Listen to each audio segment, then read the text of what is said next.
Bom dia, sejam bem-vindas e bem-vindos à conferência O Passado e o Futuro da Formação na Administração Pública, o papel do INA, que assinala o 42º aniversário do Instituto Nacional de Administração IT. Para dar início à sessão, convido a tomar a palavra a Senhora Ministra da Modernização do Estado e da Administração Pública, Alexandra Leitão. Muito bom dia a todos.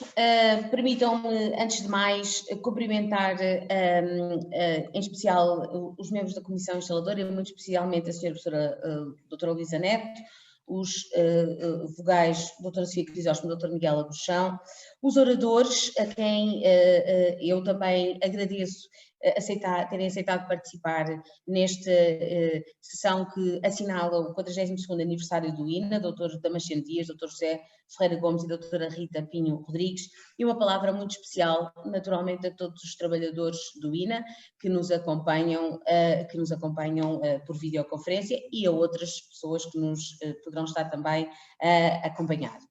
Eu queria, antes de mais, saudar a iniciativa de assinalar o 42º aniversário do INA. O INA existe em Portugal desde 1979 e tem sido sempre uma referência de enorme prestígio na administração pública portuguesa e é por isso fundamental em qualquer ano assinalar essa data. Mas é particularmente importante, se me permitem, assinalar essa data este ano. E é particularmente importante assinalar essa data este ano por várias razões. A primeira das quais porque este momento, neste momento agora, marca aquilo que eu considero ser um momento também de viragem para o próprio INA. O INA tem uma recente alteração orgânica que lhe, no fundo, tornou a conferir, repôs autonomia administrativa e financeira e a sua natureza de Instituto Público com personalidade jurídica, que teve até cerca de 2013, salvo erro, e que é muito importante para a prossecução das suas atribuições e vai na linha daquela que é, de facto, a enorme tradição de prestígio que o INA tem em Portugal. Esta alteração orgânica que preparámos ao longo do primeiro ano, digamos assim, do mandato desta área governativa, vai, tenho a certeza, dar um novo fôlego a esta instituição e permitir que trabalhe ainda mais em prol do prestígio da administração pública nas áreas a que são as suas tradicional atribuições. Capacitação e qualificação da administração pública são estas as principais atribuições do INA, sempre foram, e é nisso que nesta sua novo fôlego e nesta sua nova vida queremos que o INA se foque. E é também particularmente importante falarmos sobre o INA neste momento, porque, fruto do contexto que vivemos há mais de um ano, do contexto de crise que vivemos há mais de um ano, este ano foi também um momento em que as pessoas, cidadãos, empresas, se viraram novamente muito para a administração pública, por razões evidentes. Em momentos de crise profunda, só a instituição Estado, é que tem a dimensão, a capacidade, os meios, os recursos para poder responder, seja na dimensão estritamente sanitária da crise, seja agora e já há vários meses para cá, no contexto do combate, digamos assim, às suas consequências sociais e económicas. E num contexto em que a sociedade, os cidadãos, as empresas se viram novamente para a administração pública procurando soluções para um problema, enfim, exógeno que nos assolou a todos mundo, digamos assim, é importante que a administração pública saiba responder com serviços públicos mais eficientes, mais eficazes e de maior qualidade. Seja os serviços públicos de atendimento ao público, seja os serviços públicos de back-office que preparam as decisões administrativas, que preparam as políticas públicas e que implementam as políticas públicas. E não há serviços públicos de qualidade sem trabalhadores capacitados, qualificados e motivados. E é por isso que, também por aí, este é um momento importante para celebrar o INA, digamos assim.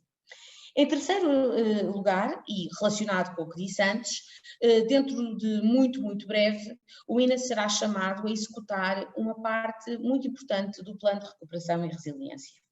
Porque o Plano de Recuperação e Resiliência tem fundos comunitários e um forte investimento na capacitação da administração pública em diversas áreas, das quais salientaria, designadamente, o alargamento do programa Qualifica AP para a administração central e local, o desenvolvimento de programas de formação na área das competências digitais para combater a info-exclusão e também para melhorar o domínio das tecnologias.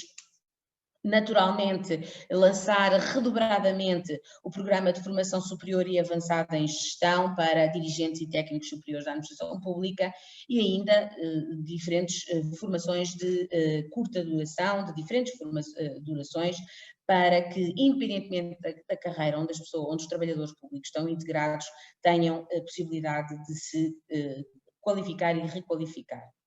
Este é um enorme desafio para o INA, para a administração pública em geral, mas em especial para o INA, que vai ser o beneficiário direto destes fundos, porque de facto isto vem trazer, enfim, novos meios e com esses meios novas responsabilidades, sendo que o enfoque nesta capacitação da administração pública que o PRR tem é muito importante e demonstra também a importância que pomos neste aspecto.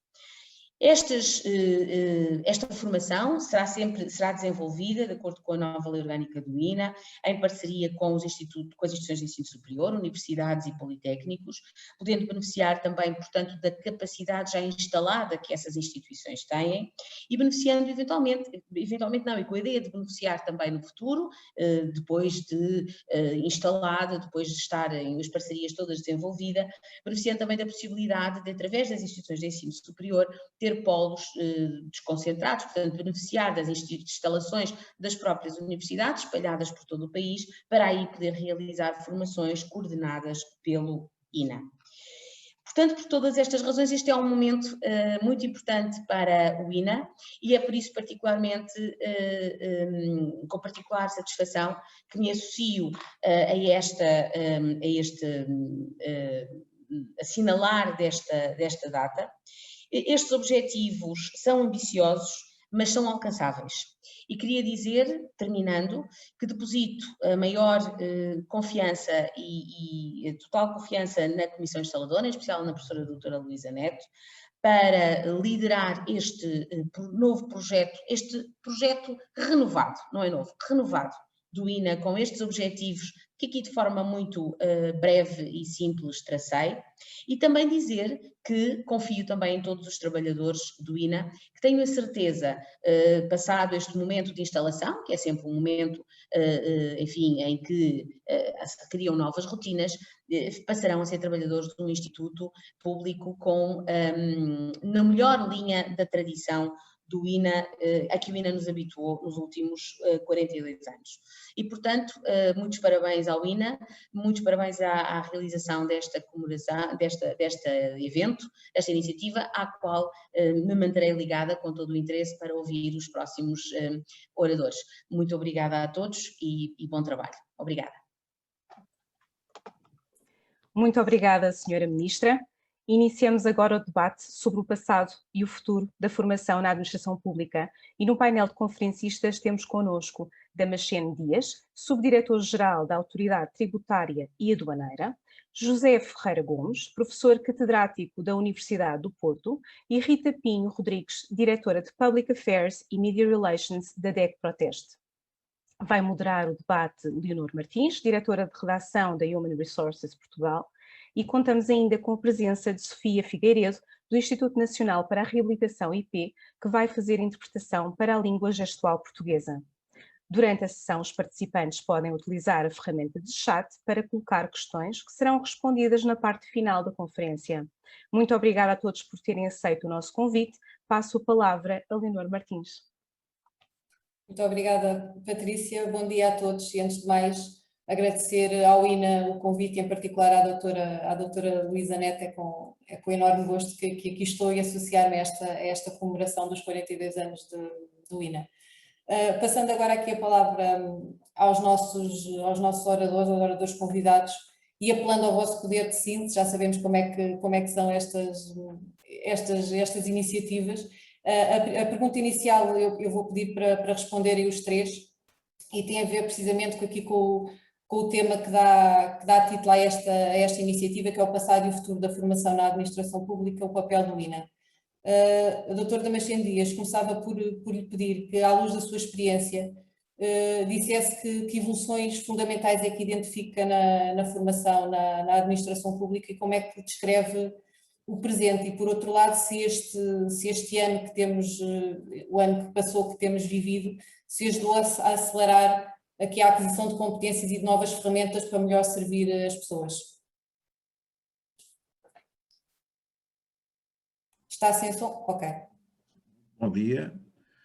Começo por cumprimentar a senhora Ministra, dar os parabéns aos 42 anos do INA, obviamente agradecer o convite e desejar uma boa sorte à Comissão Instaladora e obviamente também cumprimentar os participantes, a Leonor também, a moderadora, e participantes do painel e participantes também deste webinar. Ora bem, apelando justamente a síntese relativamente a esta questão, eu enquadraria efetivamente dois momentos, justamente o passado e o futuro.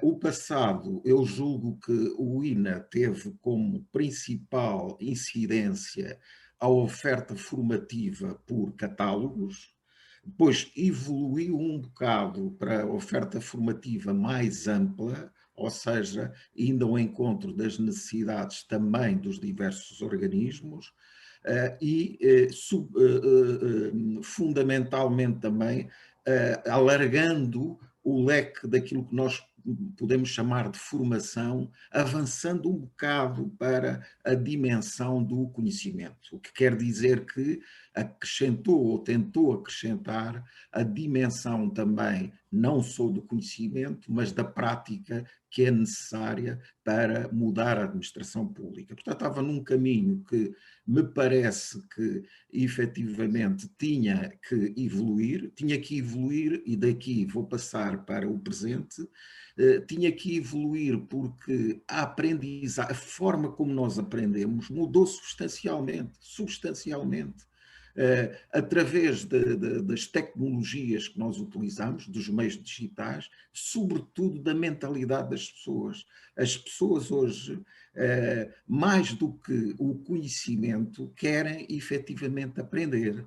E a aprendizagem tem muito mais do que aquilo que nós, de forma muito sintética, chamamos conhecimento. Tem a ver com as capacidades e tem a ver, sobretudo, com o comportamento.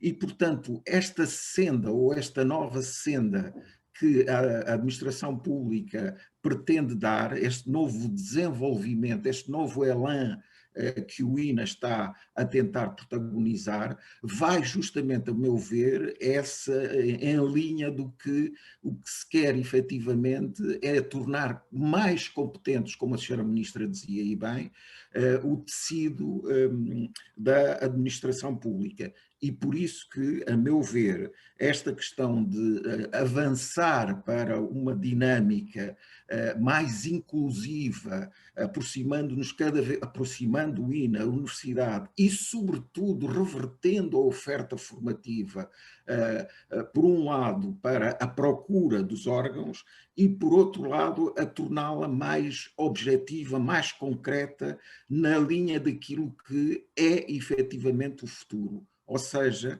o conhecimento endógeno das organizações, que é aquilo que hoje todas as organizações procuram, e acho que o INA a apostar para este novo caminho, acho que está a trilhar, digamos assim, o futuro das organizações públicas em Portugal. Eu espero não me ter excedido. Muito bem, não, está ótimo.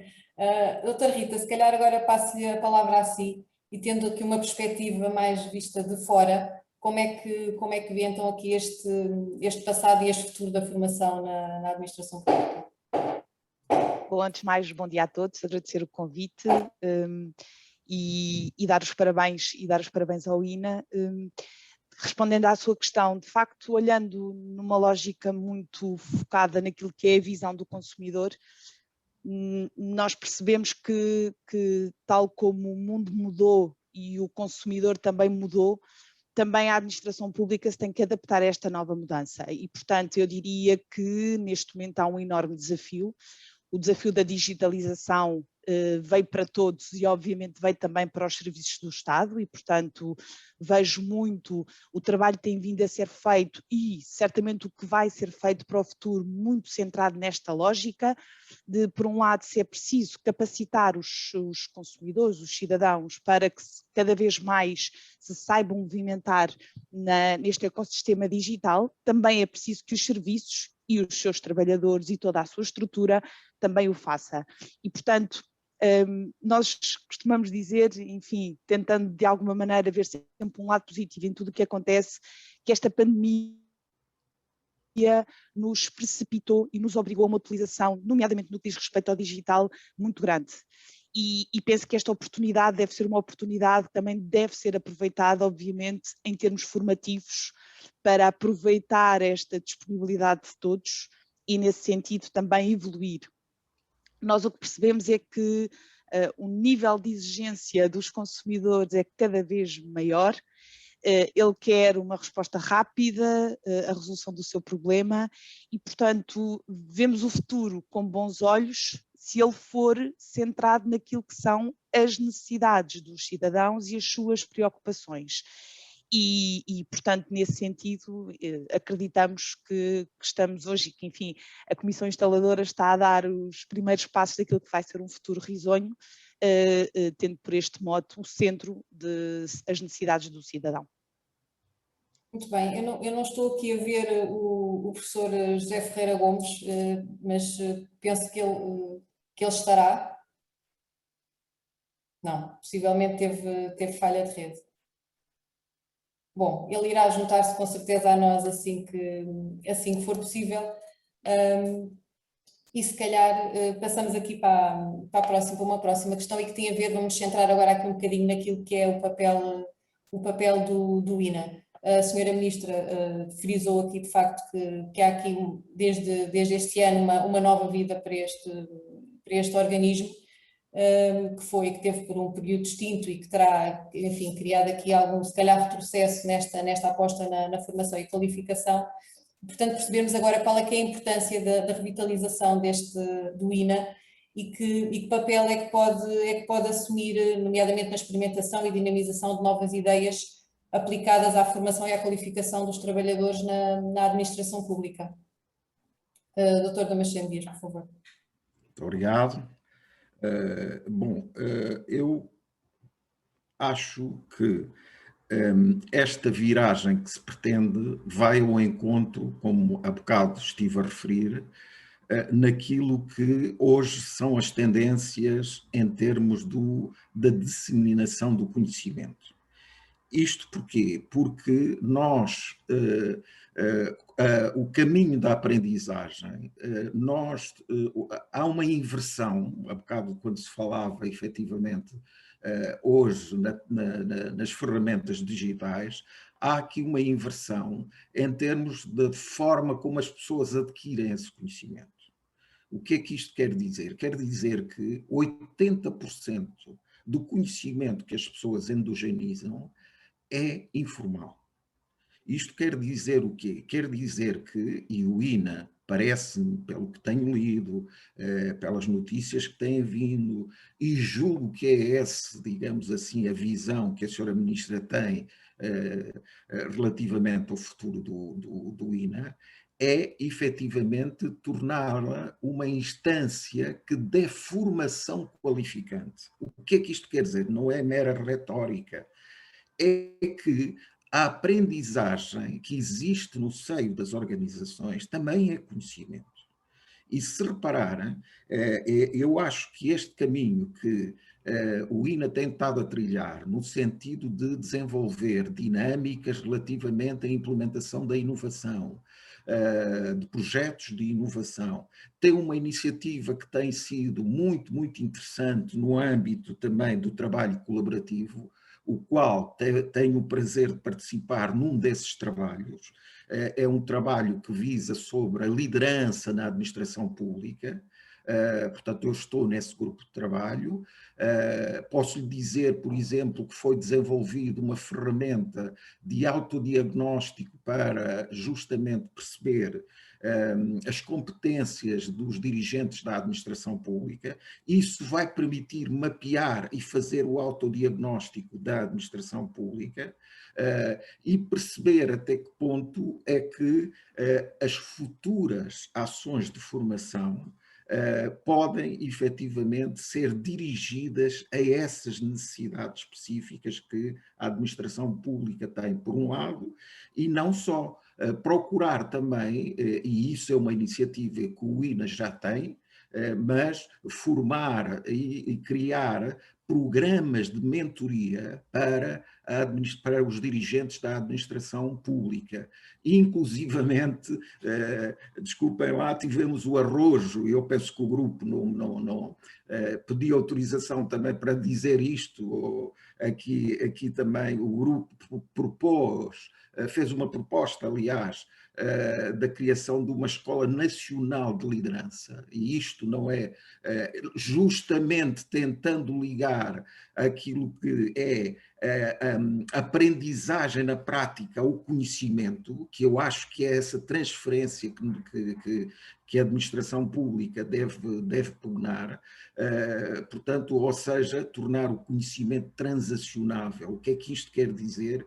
Quer dizer que, da mesma forma que as pessoas aprendem no seu dia a dia, aquilo que o Nonaka chama o conhecimento tácito, fruto da experiência, pode efetivamente ser alavancado nas organizações. E é um manancial enorme de informação, de conhecimento na administração pública e vice-versa também. Há muita investigação que é feita na universidade e que pode efetivamente ser drivers importantes para a mudança na administração pública. E, portanto, eu vejo com muitos bons olhos esta janela de oportunidade que existe, e quando falo janela de oportunidade, para não dizer a porta, porque efetivamente as ferramentas que existem hoje, o meio que já se falou aqui, que é propício a essa interação, são efetivamente ideias e ações que a administração pública pode levar em linha de conta, fazendo essa transação útil, conhecimento, por um lado, das universidades, e capacidades que existem na administração pública, muitas delas escondidas. Olha que há muito talento na administração pública, ao contrário do que se pensa. Eu posso dizer isto com alguma, não digo propriedade, mas eu fui gestor na banca, e quando faço uma análise comparativa do manancial que é a administração pública, nós temos funcionários com imenso... Não fica atrás do setor privado também, não é? Exatamente. É que ser aproveitado. E, portanto, acho que esse conhecimento escondido nas gavetas, escondido não é de propósito, é porque as chaves não existem. Nós temos que abrir essa fechadura. E eu espero que o INA tenha, digamos assim, essa consiga. Muito bem. Doutora Rita, depois esperemos ter, entretanto, o professor para falar precisamente dessa questão de como se pode aqui unir mais a academia e aqui a administração pública, mas doutora Rita, como é que vê aqui este tema, este papel que o INA pode assumir, consciente obviamente que os desafios são bastantes? Sim, de facto, primeiro há que ter esta capacidade também de comunicar, porque eu percebo que o conhecimento existe, eu percebo que o esforço e o desenvolvimento também está lá, mas muitas vezes isso não passa para quem utiliza os serviços. Eu estou sempre a falar na lógica do consumidor ou do cidadão.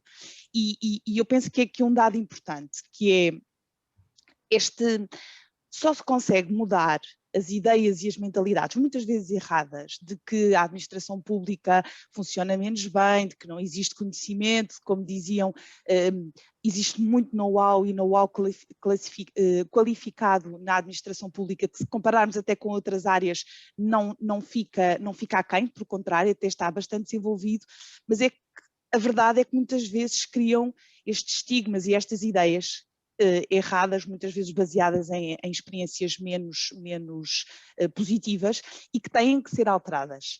Isto só se altera através de qualidade e para isso a formação e a academia tem claramente aqui um papel fundamental, mas também através da comunicação, do relato dos bons exemplos. E aqui eu penso que há também um passo a dar, sem desprimor para tudo o que tem sido feito a nível de comunicação, o que nós sentimos, e aqui somos todos responsáveis, e portanto eu também não retiro responsabilidade enquanto representante dos consumidores, nós devemos comunicar, identificar o que está mal, mas também comunicar aquilo que de bem é feito. E os bons exemplos e as boas experiências. E eu penso que aqui nós podemos lucrar e tirar partido daquilo que são os bons exemplos, os exemplos que são feitos em determinados setores e que devem ser reutilizados, que devem ser aproveitados ou replicados, se assim quisermos. Existe experiência acumulada que pode ser partilhada e aqui o papel do INA pode ser fundamental e será certamente fundamental de poder incentivar esta experiência, esta partilha de experiência de outros que pode depois servir determinadas áreas e, portanto, não haver aqui uma tentativa de fechar, mas uma tentativa de transversalidade.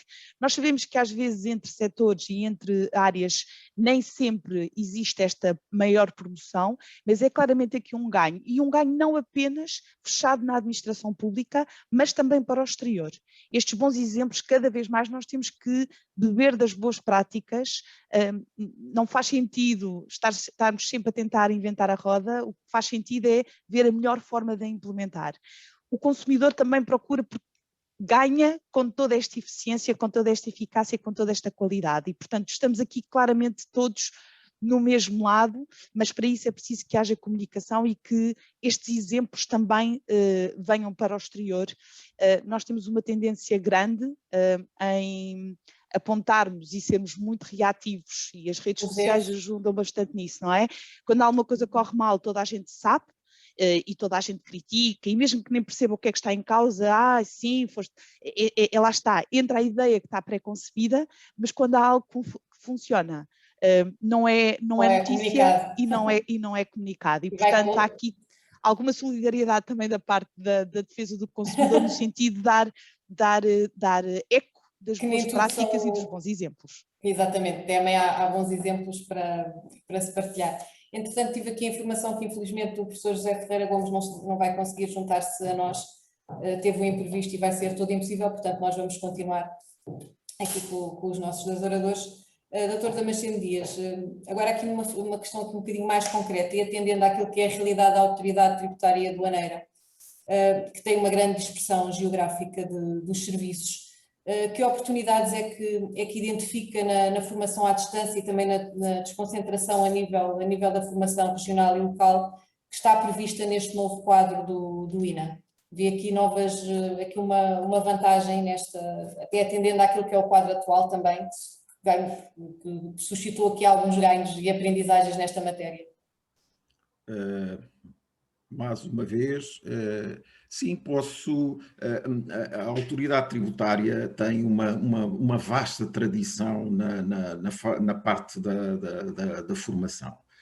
Devo dizer, por exemplo, que desde os planos de admissão de novas, quando digo novas, não é, mas quando fazemos recrutamentos internos na própria administração pública, temos o cuidado logo à partida, e estou a falar aqui em carreiras especiais, não estou a falar em carreiras gerais, como vocês sabem, a AT maioritariamente tem carreiras especiais, estou-me a referir aos técnicos tributários, aos técnicos da administração e aos técnicos da administração tributária, e portanto temos, em termos de formação, uma tradição que, desde logo, as pessoas, quando entram, têm um estágio, que quer dizer que apostamos muito na formação, um estágio com características teóricas e também com aspectos práticos. Portanto,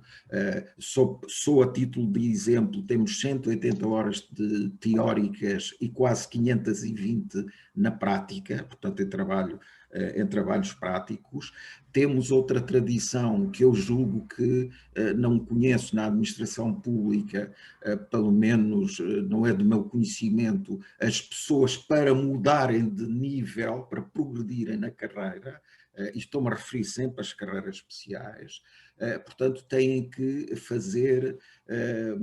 demonstrar as suas competências, ou seja, têm formação e são sujeitos a testes,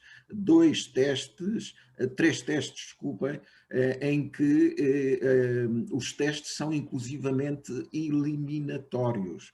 Isto quer dizer que, tradicionalmente, nós apostamos de que maneira na formação, até porque pela especificidade técnica das matérias em causa, e portanto temos essa experiência acumulada muito forte, e com o emergir das novas tecnologias, nós de facto apoiamos muito em formação à distância, portanto com recurso a estas novas tecnologias, e estamos a espreitar já há uns anos atrás que temos esta ideia, o que vem de certa maneira configurar aquilo que o INA também tem como interesse. Nós já tínhamos pensado, e temos isto no nosso plano, formar aquilo que é a Academia Tributária Aduaneira. O que é que isso quer dizer? Nós podíamos pensar em nomes e, portanto, não é isso. É justamente nós fazermos com que aquilo que eu falava, não é? Dos aspectos transacionáveis no sentido do conhecimento. Repara, eu há bocado estava a dar o exemplo das 180 teóricas que existem na AT, com conteúdos programáticos finos em termos de conhecimento específico na parte da autoridade tributária. E fizemos uma análise comparativa só para perceber, e fomos olhar os currículos académicos que existiam em termos de mestrados nas universidades, várias universidades, e chegamos à conclusão que, em termos de carga horária, de conteúdos programáticos, e algumas delas até dos professores que davam coincidiam porque nós temos muitos funcionários que acumulam a função de docência, aliás eu próprio também sou docente, portanto o que é que nós verificamos? Verificamos que poderíamos, um bocado nesta senda, nós poderíamos criar protocolos com a universidade que pudessem, através desses protocolos, certificar, se quiserem, esses conhecimentos que as pessoas tinham. E, portanto, isso era um win-win, porque motivávamos as pessoas, e, obviamente, quem dá os títulos académicos, não tenhamos dúvidas, são as universidades, e, portanto, depois iriam colmatar, se quiser, o mestrado, a pós-graduação nas universidades que o quisessem. Este projeto está em marcha, portanto é preciso, obviamente, edificá-lo, é preciso falar com as universidades, é preciso interagir, e coisa curiosa, só para terminar, esta paixão pelo conhecimento, se quiserem, que é o seguinte: põe-se muito a questão de que, por exemplo, a administração pública tem uma senioridade bastante elevada. Ok, sim senhor. E as pessoas pensarão assim, então, mas que apetência que as pessoas têm para a formação? Têm, porque só é velho quem deixa de aprender. E, portanto, é isto que acho que nós devemos, de certa maneira, e a AT está muito empenhada nisso, e há aqui uma outra realidade, que também é de equacionar. E eu vi com muito bom, com agrado o que a senhora Ministra dizia, a questão da qualificação no âmbito do WinCode. Também estamos a desenvolver esse projeto, porque nós temos uma fatia, e as pessoas às vezes desconhecem este dado, entre os 30 e os 55 anos, que não têm, 35, 55 para aí, que só têm como habilitações o ensino secundário. Atenção. Portanto, há aqui oportunidades de desenvolver as pessoas e de tornar a formação, de facto, como valor acrescentado. E que possa servir também às pessoas para que elas também se desenvolvam. A formação é muito mais vasta do que aquilo que a gente tinha como portfólio nas claro, e ser uma formação adequada às necessidades e não só para cumprir horas de formação, não é? Não ter esse... e virada para as competências, não é? Claro. Porque, repara uma coisa, a gente fala muito em competências, mas é algo que tem que ser promovido porque são as competências que induzem a inovação. E a inovação induz a produtividade e ao desenvolvimento das sociedades. E por isso a importância do conhecimento. Não é moda, não é mania, é um imperativo, eu acho que é um imperativo nacional. Futuro, não é? Sem dúvida. Exatamente. Doutora Rita, e pensando agora aqui um bocadinho na perspectiva dos cidadãos enquanto consumidores, obviamente, de serviços públicos, o que é que considera aqui mais relevante no que respeita à formação e à capacitação da administração pública? Eu tenho aqui isto obviamente no sentido de implementar melhorias de futuro. Eu não sei se é uma área relativamente à qual vocês recebem muitas queixas ao funcionamento da administração pública e em que áreas, para perceber aqui o que é fundamental melhorar e capacitar. Sim, dizer que não é propriamente uma área que se destaque pelo elevado número de reclamações.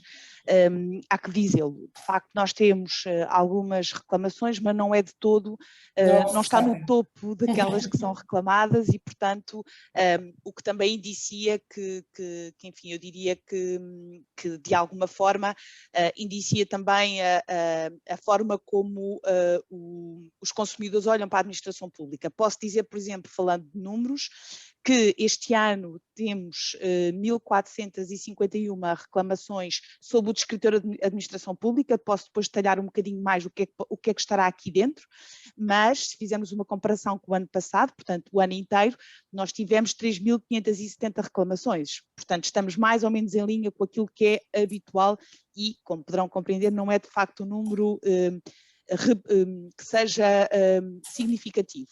Do que é que os consumidores essencialmente reclamam? Reclamam com uma grande quantidade, tem a ver com requerimentos e procedimentos de vários tipos, desde licenciamento, porque enfim, estamos aqui a falar de administração pública como um todo, desde licenciamento de obra, é enorme, exatamente, pedidos de subsídios e passando pela interação com as entidades públicas, e há aqui uma reclamação nessa lógica de o atraso e a falta de resposta nestes pedidos ou nestas interpelações. E, portanto, esta é a grande fatia. Dito isto, parece-nos ser, e eu acho que é uma boa notícia, sendo a grande fatia das reclamações tem em conta o atraso ou mesmo a falta de resposta face às solicitações, é relativamente fácil conseguir inverter esta tendência.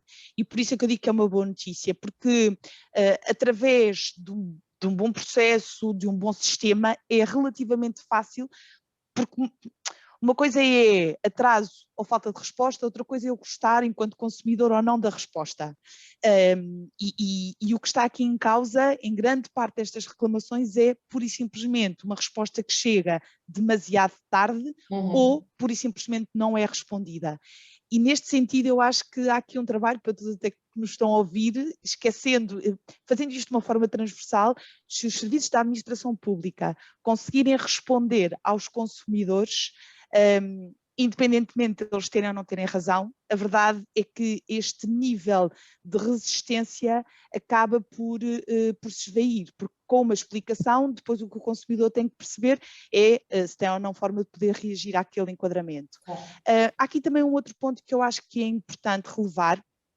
Nós temos por hábito, enfim, este último ano não foi propriamente um bom ano para fazermos este tipo de estudos, mas nós temos por hábito, de forma cíclica, fazermos alguns cenários onde testamos a qualidade de informação que é dada por parte de diversos serviços da administração pública, e uma das coisas que percebemos, o último estudo que fizemos foi em 2019, por motivos da pandemia não pudemos fazer qualquer tipo de estudo, quer em 2020 deste género, de que movimentasse um contacto direto, quer em 2021. Mas em 2019, quando o fizemos, nós testámos também os serviços de informação à distância. E, portanto, o e-balcão e todos esses serviços mais digitais, digamos assim. E uma das notas que eu gostaria de aqui deixar, que temos vindo por sucessivas vezes a tentar que haja uma alteração deste procedimento, tem a ver com o facto de as respostas que são dadas ou através do sistema telefónico ou através deste sistema mais digital não são consideradas como vinculativas por parte da entidade que as dá.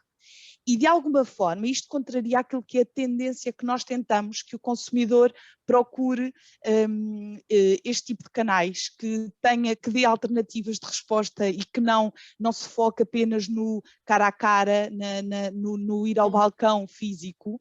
Ora, não sendo ou não fornecendo respostas vinculativas, neste caso o cidadão não tem qualquer garantia de que a informação prestada esteja efetivamente correta e, mais do que isso, porque acreditamos que esteja correta, mas acima de tudo não tem depois forma de poder justificar o seu processo com base naquela informação. Isto pode parecer um detalhe, mas quando estamos a falar de como é que nos preparamos para o futuro, de toda esta lógica formativa, de toda a digitalização que tem claramente que está subjacente, é algo que deve ser tido em consideração e, portanto, se me permitem a validade de tentar contribuir de alguma forma para essa melhoria, claramente que esta é uma das questões que nos preocupa se olharmos o futuro. E que é importante melhorar. E é interessante porque está aqui, nós estamos a receber aqui perguntas de quem está a assistir esta sessão e obviamente que o futuro parece evidente para todos que passa por uma maior digitalização e que pode de facto colmatar algumas ineficiências, digamos assim. E temos aqui uma pessoa que pergunta, no entanto, se o reforço da digitalização nos serviços públicos não vai criar novos fenómenos de infoexclusão. Corremos aqui este risco ou o que temos que fazer é capacitar de facto a população neste sentido? E os profissionais, obviamente. Eu percebo a pergunta, mas também nós não nos podemos abstrair que o próprio programa do governo e a própria evolução está preparada no sentido de envolver até os consumidores menos capacitados para a digitalização, no sentido de não os excluir, e essa também obviamente é uma preocupação. Nós quando falamos de digitalização, isto não se consegue de um momento para o outro, de um dia para o outro, não é? E portanto haverá sempre o cuidado de, em determinadas zonas, haver sempre aquele ponto de contacto para que as camadas mais incapacitadas do ponto de vista digital não se sintam excluídas. A verdade é que nós também evoluímos muito a esse nível. É evidente que nós temos uma tendência muito grande para olhar para as grandes cidades e a defesa do consumidor existe de uma forma muito transversal no território nacional e as nossas delegações dão-nos precisamente, as nossas delegações regionais dão-nos muito conta muitas vezes dessas dificuldades nas zonas menos urbanas, mas acho que é uma desculpa para não tentar acompanhar aquilo que é inevitável. Essa chamada de atenção é muito importante para que isto não seja feito de uma forma de esquecer quem está menos habilitado. Agora, não pode ser desculpa para o comboio já partiu e, portanto, a grande dúvida neste momento é quais é que vão na carruagem da frente e quais é que conseguem apanhar a última carruagem, garantindo que ninguém fica de fora. Mas a verdade é que o comboio já partiu e, portanto, acho que a discussão é mais como é que nós garantimos esta qualidade, este serviço, esta acessibilidade, porque já faz parte do nosso dia-a-dia, fará cada vez mais.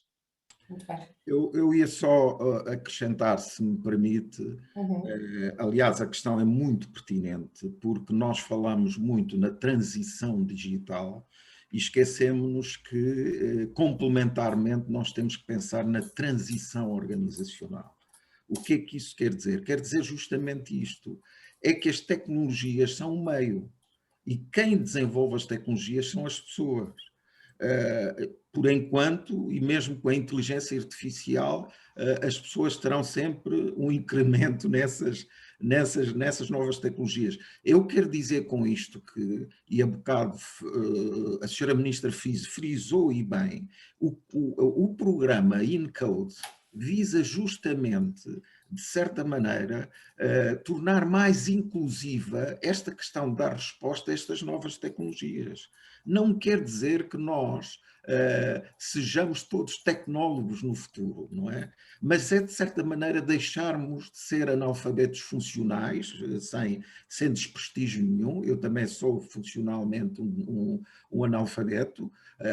Há dias tive um problema com o WhatsApp, transferi uma mensagem daquelas que não deviam ser transferidas, fiquei extremamente preocupado. O meu filho, que me viu preocupado, disse-me: "Oh pai, tu não tens problema nenhum, carregas aqui e apagas logo." Portanto, esta questão de qualificar as pessoas não é um papão, é preciso, efetivamente, que as organizações estejam atentas. Há bocado a colega do painel dizia aí bem, não é? Nós não podemos adiantar a tecnologia sem preparar as pessoas, porque senão é um investimento que não faz sentido nenhum e deixa, sobretudo, as pessoas pouco satisfeitas, não é? Naquilo que são os desafios do futuro. Portanto, quando se fala também no PRR, a ideia da inclusão que lá está adjacente visa justamente olhar também, julgo eu, para estas questões que, quando nós enverdamos muito para a tecnologia, tendemos a olhar só a parte digital, mas não se esqueçam que as organizações, por essência, são sociotécnicas, portanto, têm a sua componente social e essa, a meu ver, tem que ser cuidada e acho que esse programa vai ser fundamental. Esse programa, e como dizia há bocado, que é uma coisa que eu acho que em termos de políticas públicas, se me permitem, é uma reflexão que tem que ser tida em conta, quando me referi que entre os 35 e os 55 anos nós tínhamos uma população apenas com o ensino secundário, exatamente, é efetivamente um apelo muito grande justamente para o desenvolvimento das pessoas também. E a consciencialização. Nós, infelizmente, tem que ser muito rápido, tem que ser muito rápido. Não, queria só também fazer referência, foi falado aqui em passar, mas eu não queria deixar também de fazer referência a algo que, enquanto docente universitário, desculpe trazer isso ao de cima, mas é outra minha veia também. Há bocado referi-me à questão da investigação. Há muita investigação na universidade. Eu próprio estou a fazer uma investigação no âmbito da universidade onde estou, que é de políticas públicas. Portanto, há teses de mestrado, de doutoramento, que devem ser olhadas e devem ser em prática, não é? Exatamente. Ou seja, quando eu digo que é transacionável, é nesse sentido, o apoio é mútuo. E acho que esta ideia de criar esta interação INA-universidade é, a meu ver, uma oportunidade. Fundamental. Eu peço desculpa interrompê-lo, mas vamos ter mesmo que terminar. Agradecer a ambos a vossa presença e as vossas partilhas serviram, obviamente, aqui para pontos de reflexão. Referir apenas que o professor José Ferreira Gomes esteve efetivamente aqui connosco no início da sessão, mas teve que sair, não se conseguiu manter até final porque teve aqui questões prioritárias e relacionadas com a saúde, portanto, obrigada também pela disponibilidade dele E passar então agora a palavra a quem vai encerrar. Agradecer também quem fez as perguntas, não conseguimos fazer todas, mas de certeza que teremos depois outros fóruns para continuar a desenvolver estes temas. Muito obrigada a todos. Bom dia. Muito obrigada. Convido neste momento a Presidente da Comissão Instaladora do Instituto Nacional de Administração IP, Luísa Neto, para a sessão de encerramento da conferência. Obrigada a todos. Muito obrigada e permitam-me que neste dia em que o INA está em festa outra vez, essencialmente dê 3 palavras muito breves a encerrar esta conferência, para a qual volto a agradecer a todos os participantes oradores que connosco vieram refletir e dar-nos aqui bons leitmotivos de reflexão. A primeira palavra tem necessariamente que ver, num dia de festa como este e de aniversário, uma palavra que tem que ver com o realçar o passado. O esforço que nós estamos a fazer tem necessariamente que ter em conta as pessoas, o património organizacional e histórico do INA, num contexto de missão e serviço público, isso mesmo foi realçado pela Sra. Ministra na sua alocução inicial, e aquilo que venha a ser a nossa ação em termos de capacitação da autonomia técnica e científica não é de facto contraditório com aquilo que é o objetivo de coesão e com abordagens sensatas de reconhecimento e da validação das competências de cada um. A segunda palavra é uma palavra de futuro. Esta comissão instaladora de facto segue-se à previsão do novo modelo que resulta do Decreto-Lei 19/2021, que vem alterar o modelo de ensino e formação na administração pública, com este objetivo de reforçar a formação, a qualificação e a capacitação dos trabalhadores da administração pública, com esteio naquilo que é o conhecimento científico produzido em redes nacionais e internacionais de geometria variável, isso mesmo foi salientado aqui também pelos nossos oradores, e esta recentragem na formação, que teve aliás como consequência orgânica a cisão de atribuições e este reconhecimento da especificidade do ensino e da formação da e na administração pública, parece-nos, e estou a falar no plural porque corresponde à colegialidade da Comissão Instaladora, que deve cumprir um objetivo de estímulo à investigação e ao desenvolvimento das diversas ciências da administração. E neste sentido, a configuração do INA dá-lhe um dever e uma responsabilidade absolutamente acrescidos no que é o diálogo com as instituições de ensino superior e de investigação, e vale aqui dizer, e digo também por formação profissional, porque o meu background é de facto direito público, num Estado de Direito e num Estado de Direito democrático nós vemos ameaçado por situações várias hoje em dia, a administração pública há de sempre visar esta persecução do interesse público no respeito pelos direitos e interesses dos cidadãos. E a terceira palavra é precisamente a de identidade, e é aquela que de alguma forma faz aqui a simbiose entre aquilo que seja o tal legado do passado e a perspectiva de futuro. É que a identidade é esta, a formação de pessoas sempre foi a missão histórica fundamental do INA. Atendendo às mudanças em curso na sociedade contemporânea, e elas foram muito focadas aqui ao longo deste debate, é de facto ilusório pensar que basta melhorar pontualmente os modelos que vamos tendo. É preciso recriar-nos de novo, mas verdadeiramente a identidade continua a ser a do foco na formação, mais na formação do que na informação, na formação de quadros mentais, de raciocínio, de atuação com o apoio científico, mais do que numa informação que rapidamente se vai eliminando e substituindo.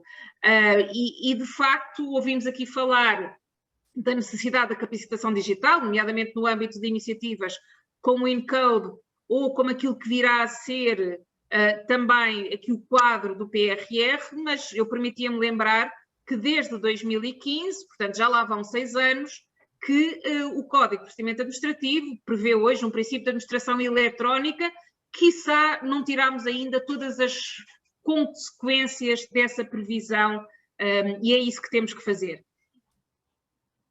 Quero acreditar que o INA, neste contexto, vai continuar a ser um centro promotor do conhecimento, do desenvolvimento científico, social, tecnológico e cultural da comunidade aqui envolvendo, apostando na valorização do conhecimento, em projetos estratégicos que, fundamentalmente, isso também foi aqui salientado, que ofereçam serviços relevantes para a resolução dos problemas das pessoas, que ofereçam à comunidade pessoas aptas a pensar e a interpretar os sinais dos tempos.